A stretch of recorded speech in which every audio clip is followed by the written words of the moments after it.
Hey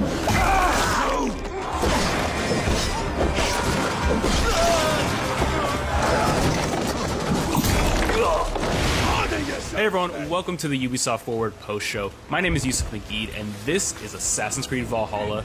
We're going to take a deep dive into about 30 minutes of gameplay, and we're joined by a very special guest here.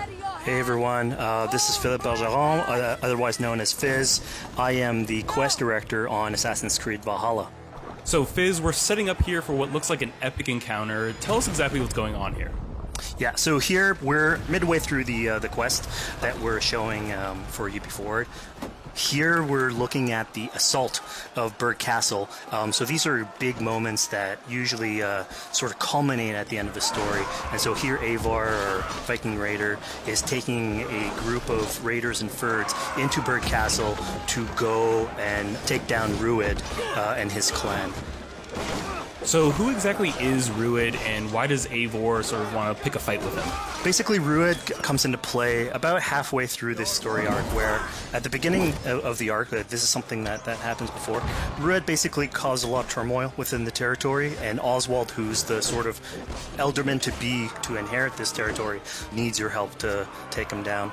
Oswald having just been defeated in a previous quest, and so here this is revenge, but also accomplishing your ultimate goal. So Fizz, as you're talking, we're seeing some of the combat of Valhalla. Can you tell us a little bit about the changes to combat this time around?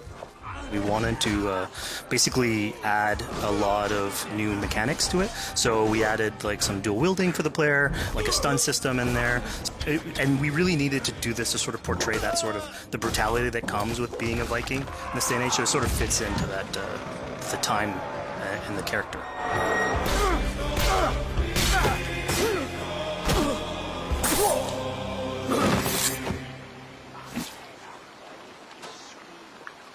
Oswald. He lives. Oswald lives! Eivor, is that you? Shut your ass, twig spine.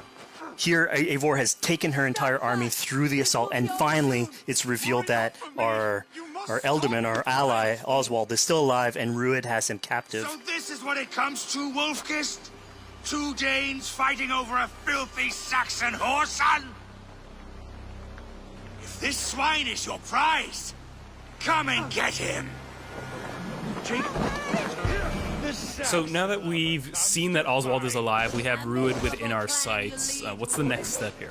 So the next move for Eivor is to finally face off against Rued. She has her allies, they can take care of the rest of the army. Now it's time to go one-on-one against Rued in one of our boss battles, actually.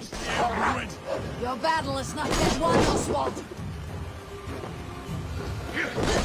And it's worth pointing out, actually, that here what we're showing is the player going and facing off against Rued aggressively, but we tend to always have to support a 360-degree approach in these things. So the player could have approached this a little bit more stealthily and gotten at least like a good critical hit on either Rued or his wolf, and so you can play this a little bit more strategically if that's your playstyle. So we're not only fighting Rued here, but also his pet wolf, right?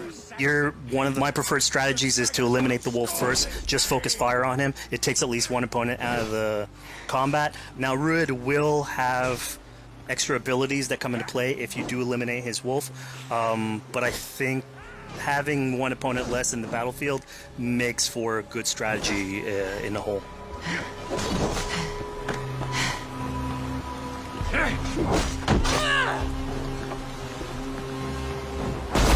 Your efforts. Only the cold dark of Niflheim awaits you.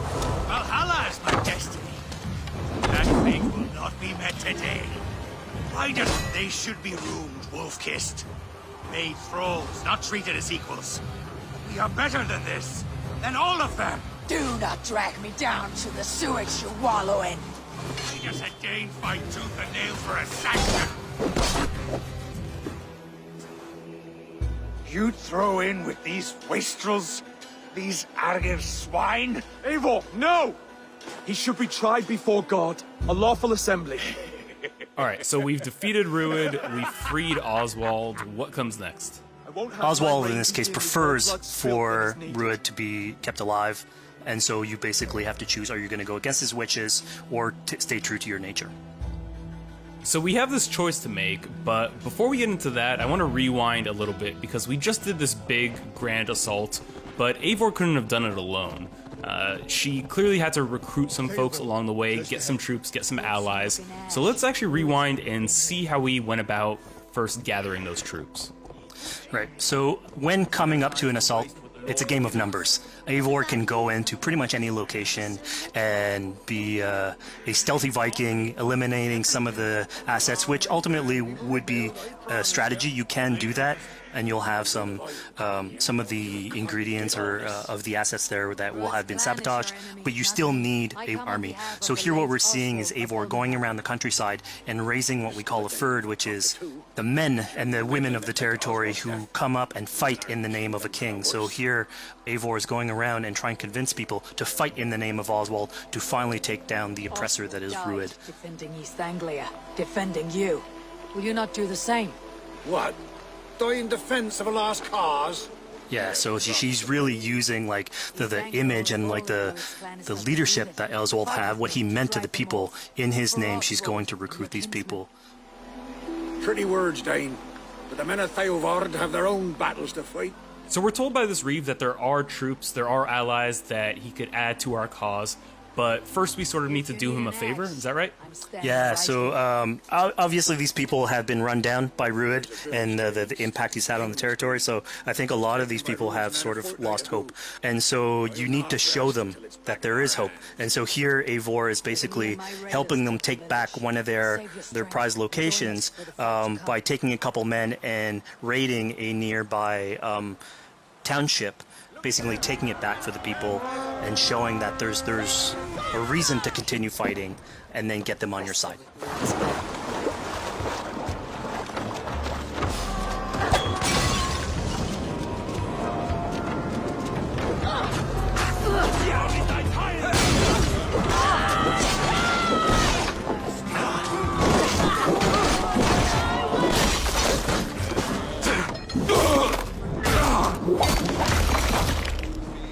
When Eivor does this, obviously you have access to a full suite of abilities. So again, the improvements that we've done to the fight system. You have some brutal axe throwing in there. You have archery or like range combat abilities in there as well.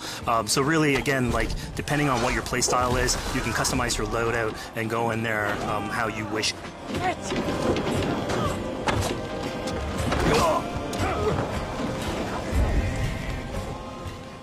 Fizz, we just saw this giant pulse go out. What exactly was that? So that is what we call the Odin sight. The Odin sight is basically our interpretation of the eagle vision from previous games, and we thought it was good to sort of bring that back. It's basically Eivor's intuition. It's how she perceives the world. When player uses that, it'll highlight basically interactive objects, like things that will bring her an advantage. So we'll have arrows, like health consumables that are in there. So it really is like a good way of sort of understanding the world and showing you like things that you can go and touch. Yeah, I mean, speaking of things we can touch, we just picked up this awesome new weapon. It's something we wanted to play with on Assassin's Creed Valhalla, where we have fewer weapons in the game, but you can invest in them more, so they become your weapon. And so depending what your preferred playstyle is or your preferred weapon type, then you can go and choose, I'm gonna fight with this weapon and invest heavily into that. Not only are we looting weapons, but we see something here called the Book of Knowledge. Can you tell us a little bit more about that? They unlock skills for the players. So here you can see the Valkyrie dive that has just been unlocked. We have these spread out throughout the world, so again, to promote exploration and discovery. As you travel through the world and you explore locations, you can find these books that will add abilities that you can go and invest in, put into your loadout, then go into the different locations or the different quests in the game and use those depending on what your playstyle is. Now we've recaptured this village, we've secured more troops for our assault. Let's jump back now and figure out what we want to do with Rued. The rightful king of East Anglia has spared your life today, and so it will be.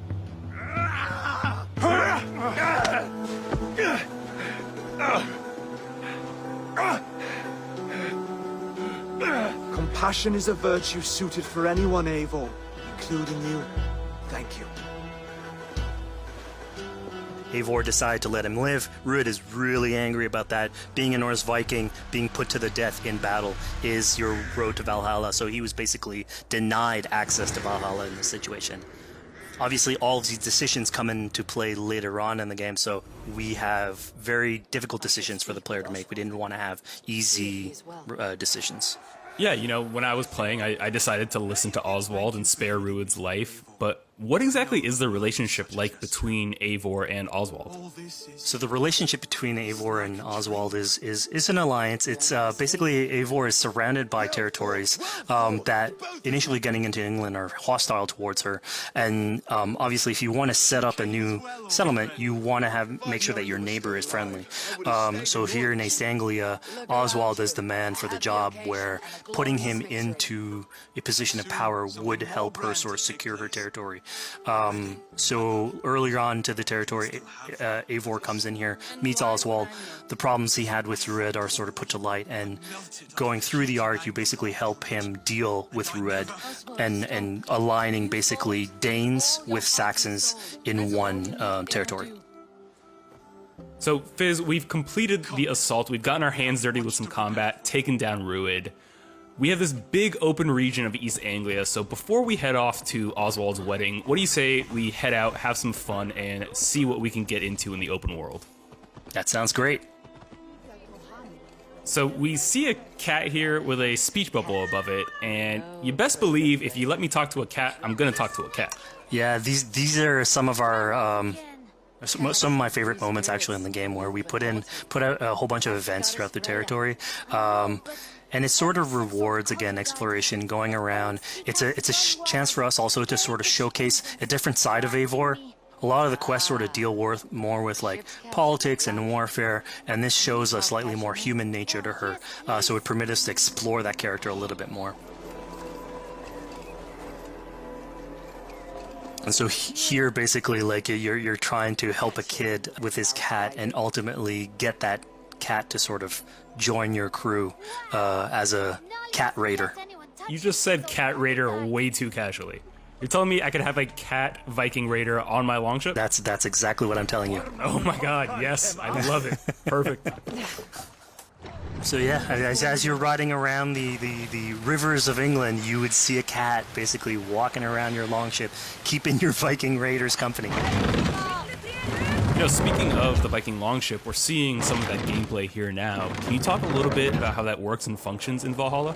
Yeah, so starting out on this project, I think the Viking longship is one of the biggest images that we all have when we think about Vikings in our game.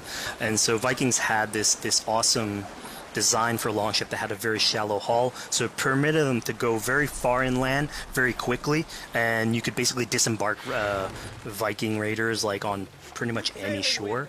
We added that into the game, where you can basically sail up to any location and then just decide to disembark with your guys and raid a location, loot all its treasure, get back in the ship, and then continue sailing down the river to your next opportunity. So I know past Assassin's Creed games allowed for songs and things like that to be sung on ships. Will Valhalla have a similar version of that? Yeah, so this is something we actually wanted the crew of your ship to become like your home away from home. So we added stories and songs into the ship. So basically, as the player is going around, you could decide to have your skald sort of sing a song for you as you row down the river. But you can also decide, depending on who the raiders are in your ship, to hear more about their life. So you can actually queue up stories, and they'll give you a little bit more background on who they are. So you get to know your sort of fighters as you're traveling around the world, which is a cool moment. So here we're seeing a bit of a different view. What exactly are we looking at?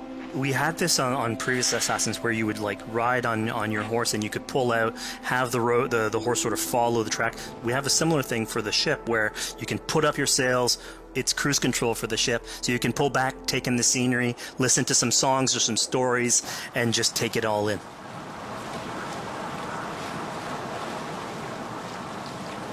So, speaking of Viking songs, we have an activity here that's not exactly singing, but kind of related, right? Yeah, so here what we have is what we call flighting, which was an activity that Norse people would partake in. They would like to have a battle of wits and sort of poetry where insults would be thrown back and forth between each other. The idea was to try and have a good insult, but also to have a good rhythm and a good rhyme in there. So it's basically a precursor to rap battles. Here's the silver. Now begin. To all those whom I speak, they say Eivor's a clod. Then you're speaking to fools and their knowledge is flawed. Well, How exactly do you go about being successful in one of these? The trick behind a good flight was to choose the right insult, identifying the right cadence, and then trying to find what rhymed the best. Mistaken, I'm known for my might. interesting. Interesting. Silent whispers all claim that you're terribly dense.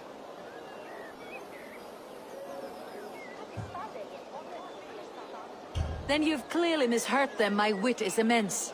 Oh, you looked out with that one. Well, what a surprise. Eivor of the Raven Clan is a true talent. I'm shocked. Don't believe everything you hear, unless it touches on my flighting. Then heed every word. Take the coin. So now that we've proven our sharp tongue and wit, I think it's time for a bit more relaxing activity, so we're fishing here. Yeah, that's it. So we gave Eivor a fishing line, so you can actually throw out a line and go catch some fish. This is used basically to play into our new health loop, where the player will lose health in the world, and it doesn't automatically regenerate like we would have in the past. So you actually have to go out and get some supplies. So you'll find mushrooms and some food that you can gather. But here, like you can also catch some fish and consume that to regain some health. We also will sometimes have it in certain quests. So it's a good way to sort of chill out on the side of the water and just, again, take it all in.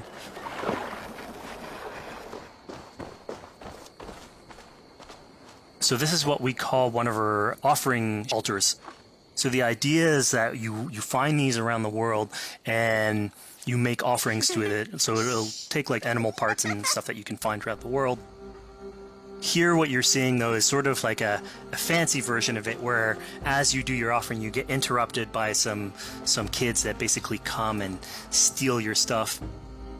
So it's just a way for us to sort of showcase that like the systems and the activities in the world can sort of play in with some quests and some little events. So it's our way to sort of dress up these moments and make it all fit inside the whole experience.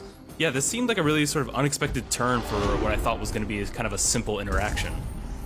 Yeah, and it's really what we were trying to do with these events is to give another dimension to Eivor, other than just, the pure rar Viking or the politician. Because you can imagine at some point that will grow old if you're always telling that version of the character. So it lets us really go into the depth of who is Eivor, what motivates her, how she can interact with the world outside of warfare and politics. Your stealth needs work.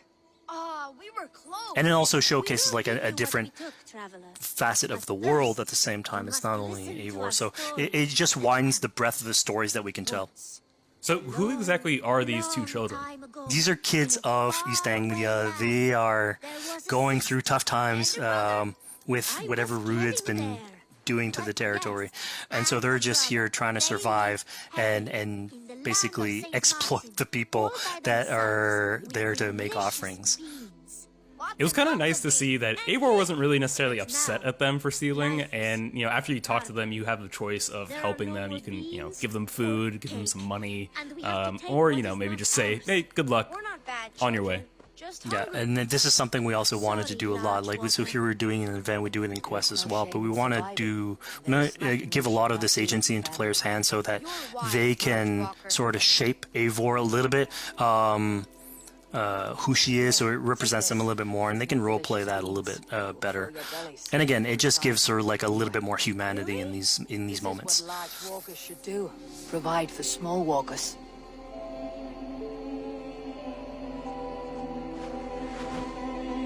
Here, large walker. A necklace? Yes, it's a St. Martin seal. You're welcome here anytime, large walker. You're one of us now. Visit us, okay? I will. Take care now, small green walkers. So I think AC veterans might recognize this here, but what exactly is Eivor chasing down? Yeah, so here you're seeing Eivor running down one of our tattoo images. So this is challenging the player on free run abilities, but also for fans of the series, sort of pulling at their heartstrings for some beloved features. So are we going to be able to tattoo Eivor? Yes, by collecting these tattoos, you actually bring them back to your settlement, and then you can customize different body parts, having different tattoos everywhere. So again, another form of expression, and it's sort of to represent that Viking culture. Fizz, one of my favorite things when I was just out there exploring East Anglia was coming upon a house or a building and realizing that there was a chest inside, but that there was no easy way in. And in this case, I saw all the doors were barred, but I knew that because there was a chest in there must have been some way to get inside. So I went around the back and, found a way in. Yeah, I'm glad you actually caught on to that. You're pointing at something that we wanted to work on a lot on Valhalla, where we wanted the exploration to make you feel smarter. So we played a lot with puzzle solving, so making sure that every house that you find sort of appeals to you, like it draws your attention, and then when you want to come and explore, it's not given to you. You still have to work for it a little bit, so it'll challenge you on your observation skills, logic, just trying to find how do I get into this. So we play a lot with level design, quest design to offer challenges to players, and you basically come out of it like with a better feeling for the exploration, but you also get to see more of a story behind any of these locations which we've crafted. So it gave us a little bit more time to sort of slow down the experience and tell a different version of a story.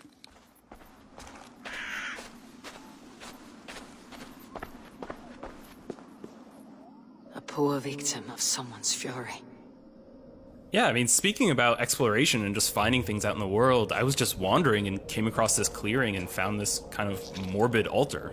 Yeah, so this is one of our bigger events that we have scattered in the world. So as Eivor explores, she can find altars like this, and by interacting with them, here it's a trap that's been set by this character named Regan. Now, there's a bigger story behind all this. There's multiple steps to it later on. So this is one of the moments. It permits us to go into a slightly more mystical realm and play with a boss fight that has more magical abilities, if we will. And basically have this awesome boss fight in the middle of the swamps. And so here the abilities that you see Reagan using are a little bit on the mystical side of things. What's happening is Eivor at the beginning in that trap is poisoned, and so she starts sort of hallucinating, seeing the world in a sort of different light and filter. And so that's sort of what lets us go into the realm of the weird. My rage, spirit of my father's rage, fill me!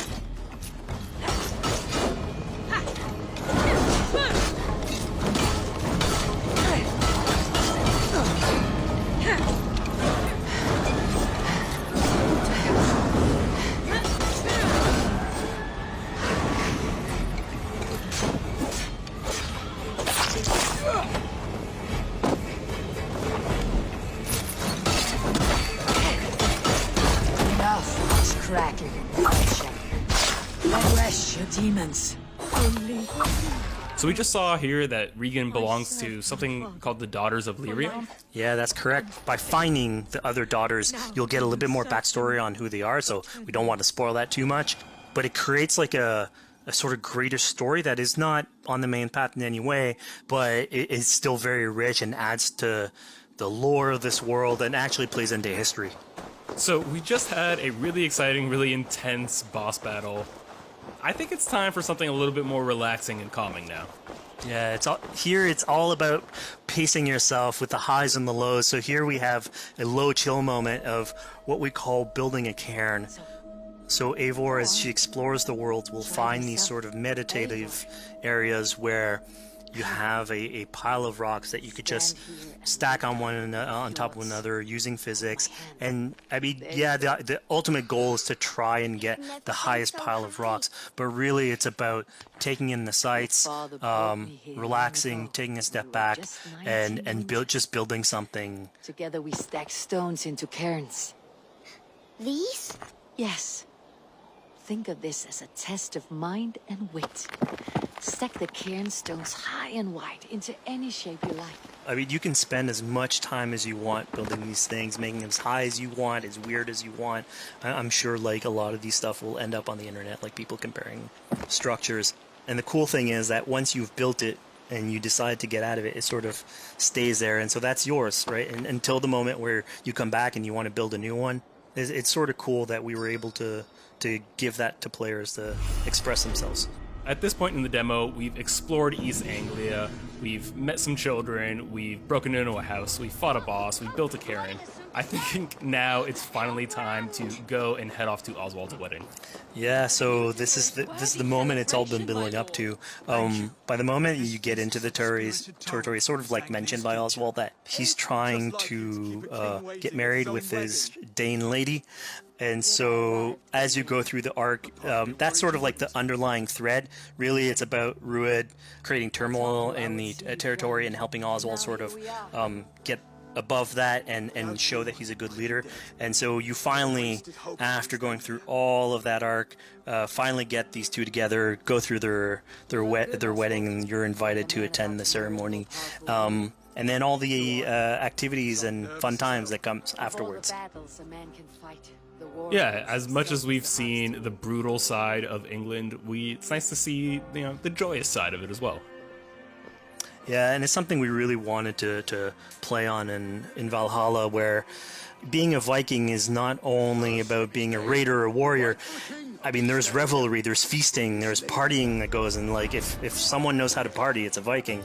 And so here, this is one of our opportunities to sort of show what a sort of Viking gathering is. And what's cool here is it's a good alliance of Norse culture with Saxon culture, sort of smashing those two things together and building bridges. Yeah, I mean, what's a wedding without some drunk archery, right? Yeah, so like, anything can happen in a Viking event, right? Eivor, yeah, here, just get drunk and shoot some arrows. Barely a challenge. Steady all, and ready yourself for the wedding race. The king and his bride against all! My king! He... So here we see the decision I made to spare Rued came back to bite us. Yep, that's the decision you made, coming back. So as we said before, all of your decisions have consequences, and this is a big one. I challenge you. I accept. You're basically presented with the option to sort of step in for Oswald, fight the fight for him, or let him go and fight his own fight. Yeah, personally, I chose to fight myself because I thought Eivor is the type of person who likes to finish what she started. Plank by plank, and a dead king cannot keep his oaths. Let me finish this. Oswald, you gutless Arya swine! I'll slay the wolf-kissed, then hang you with your own tongue. How does this encounter with Rued differ from our previous fight with him? So at this point, you've eliminated his wolf, so it's just him. And so he's angry at this point, and so he will start using his big gun abilities, like, fairly earlier on in the fight. So it's way more vicious, way faster. There's less strategy. He goes literally swords blazing at you. And so this is a fight to the death.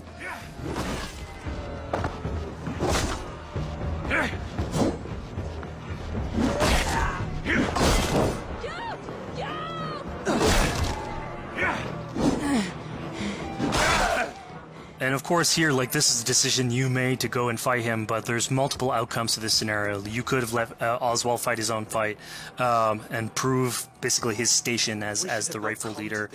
If you had eliminated Rued, obviously this would not have happened. It would have been a slightly more joyous occasion. But ultimately, in all scenarios, you still have an alliance with Oswald. He's proven to be the right leader for this territory, and to be a good ally for you. A great service. I promised you an alliance, and now you have it. And one day I will need you to make good on that alliance. So we're about to take off from the wedding, but Eivor decides it's a good idea to check up on her friend Finner. Yeah, so Finner is probably one of the more recurring characters in this arc. You get to meet him very early on. He's a very endearing character, sort of used to have a Viking life, sort of misses it, and going through all these adventures together is sort of like lights that fire back, and so he's willing to join you in your raiders. So he's one of many raiders that you'll encounter in the game, and you can sort of recruit, bring back home, and then have them sort of join you on your adventures on the longship. He can tell you these stories that we're telling you about. You get a little bit to know a little bit more about him. So again, it's a fun way to sort of discover more about these characters that you meet and bring them along for adventures. Together, I'll gather my things. Well, folks, we've come to the end of our Assassin's Creed Valhalla playthrough. Fizz, thank you so much for joining us. When and where can people play it? Assassin's Creed Valhalla will be out on Xbox Series X and PlayStation 5, and is coming to Xbox One, PlayStation 4, PC, and Stadia on November 17th.